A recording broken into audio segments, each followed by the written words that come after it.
नमस्कार दोस्तों, दिल्ली दिल से न्यूज़ में आपका स्वागत है।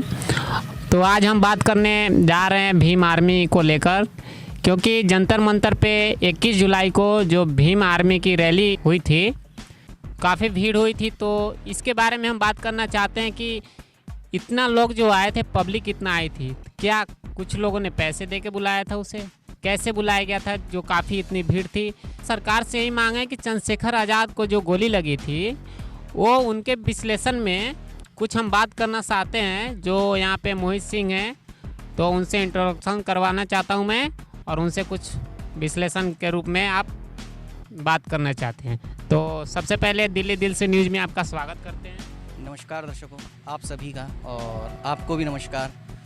दरअसल आप अभी जो 21 जुलाई को भीम आर्मी चीफ चंद्रशेखर आज़ाद की रैली हुई थी, उसमें आप ये जानना चाह रहे हैं कि जितने भी कार्यकर्ता वहाँ जुटे थे, क्या वह पैसे लेकर आए थे या फ्री में आए थे। तो मैं इसके बारे में आपको बता दूं कि ये बिल्कुल सत्य है कि आप देखते होंगे कि बड़े बड़े नेता हैं और बड़ी बड़ी पार्टियां हैं, जहाँ भी उनके भाषण होते हैं, जहाँ भी उनके बुलाया जाता है, रैलियां होती है, वहाँ कार्यकर्ताओं को पैसे देकर बुलाया जाता है। आप देखते होंगे कि इतनी भीड़ आई, इतने कार्यकर्ता आए, तो ये कैसे? लेकिन ये सच है कि उन्हें पैसा देके बुलाया जाता है। अब बात करते हैं भीम आर्मी की। आपने देखा होगा 21 जुलाई को भीम आर्मी में जितने कार्यकर्ता, मतलब भीम आर्मी की जो रैली हुई थी 21 जुलाई को, उसमें जितने भी कार्यकर्ता आए, बहुत दूर दूर से आए थे। कोई गाड़ी में आया, कोई बस में आया, कोई अपनी कार में आया, बाइक पर आया, साइकिल पर, यहाँ तक कि लोग पैदल भी आए। अगर मैं आपको कहूं कि भीम आर्मी में जितने भी कार्यकर्ता जुटे थे भीम आर्मी के, तो वो पैसा लेकर आए थे या नहीं, तो सबसे पहले तो मैं आपको बता दूं कि ये जो भीम आर्मी की जो रैली हुई थी, इसमें जितने भी कार्यकर्ता जुटे थे, तो पहली बात तो ये लोग पैसा लेकर नहीं आए इस रैली में।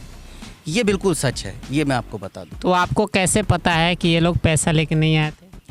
दरअसल मैं आपको बताऊं, आपने देखा होगा, जैसा मैंने अभी थोड़ी देर पहले बताया कि लोग बहुत दूर दूर से आए, अपने कन्वेंस से भी आए, गाड़ी से आए, बाइक से आए, साइकिल से आए।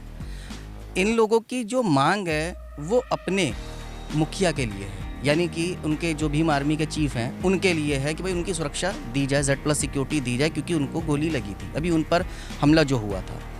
अब बात रही कि पैसा वो नहीं लेकर आए या आए, जो भीड़ जुटाई उनमें, देखो अगर वो लोग पैसा लेकर आते, चाहे वो भीम आर्मी चीफ ने दिया हो या बाहर से किसी ने भी इस रैली को जुटाने के लिए उन्हें पैसा दिया हो, तो इसका सीधा सीधा मकसद है, अगर वो पैसा दिया जाता, अब नीचे के तबके के लोगों को देख लो, अगर पैसा दिया जाता तो जो कुछ आदमी बस पे आए हैं, ठीक है, कुछ आदमी बाइक पर आए हैं, साइकिल तक पर आए हैं और पैदल तक पे आए हैं, तो उनको अगर पैसा दिया जाता तो जाहिर सी बात है वो अपनी गाड़ियों में आते। तो आपको कैसे पता कि बिना पैसे के वो लोग आए होंगे?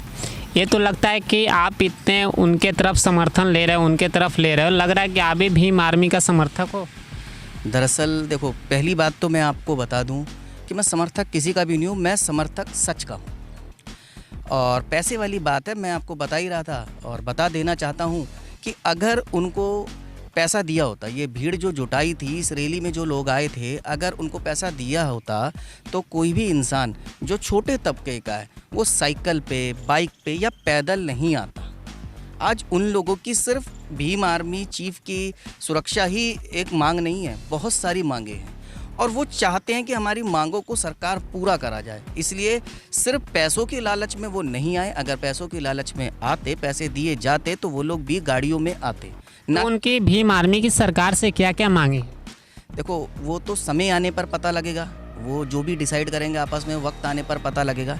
लेकिन ये मैं आपको बता दूं कि भीम आर्मी में जितने भी कार्यकर्ता जुटे, आपने देखा होगा और मैंने आपको देखा, आपने अभी न्यूज़ कवरेज करी भी थी, आपने वहाँ खुद देखा कि लोग साइकिल तक पर आए हैं, पैदल भी आए हैं। अगर उनको पैसे मिले होते तो जाहिर सी बात है वो अपनी अपनी गाड़ियों में आते, ना कि पैदल, साइकिल या बाइक पर आते। तो लग रहा है कि भीम आर्मी के जो इतनी समर्थक कार्यकर्ता है, लोग इतने दूर दूर से आए थे, क्या लग रहा है कि सरकार उनकी मांगे पूरी करेंगे? जी, सरकार को अवश्य ही उनकी मांग पूरी करनी चाहिए। उनकी मांग जो है बेबुनियाद तो है नहीं। अगर उनके मुखिया पर हमला हुआ है तो जाहिर सी बात है सरकार का कर्तव्य है कि उनको सुरक्षा दी जाए, ताकि उनके ऊपर आगे ऐसा हमला हो ना। वो भी एक सामान्य नागरिक हैं और इस देश का हिस्सा हैं, और आज उनके पीछे ना जाने कितने समर्थक हैं, वो भी हर छोटे मोटे मुद्दों पर अपनी राय रखते हैं, तो उनको सुरक्षा देनी चाहिए। तो चलिए हम उम्मीद करते हैं कि भीम आर्मी के जो मांगे हैं वो सरकार पूरा करे जल्द से जल्द, और आपका भी दिल से धन्यवाद, शुक्रिया अदा करते हैं। तो अच्छी बात है कि सरकार इनकी मांग पूरी करेगी, और आपका भी शुक्रिया। और मैं एक बार और बता देना चाहता हूं कि जैसे बाकी नेता या बाकी पार्टी के लोग कार्यकर्ताओं को पैसा दे के इकट्ठा करते हैं, मेरा जो मानना है अभी तक भीम आर्मी के जितने कार्यकर्ता हैं वो पैसा देकर नहीं आए हैं। बाकी आपने मुझे इस काबिल समझा कि इस रैली के लिए मेरी राय जाननी चाहिए, जो मैंने आपको बताई। चलिए धन्यवाद, शुक्रिया। तो ये भीम आर्मी का विश्लेषण आपको कैसा लगा तो आप कमेंट्स के द्वारा बता सकते हैं।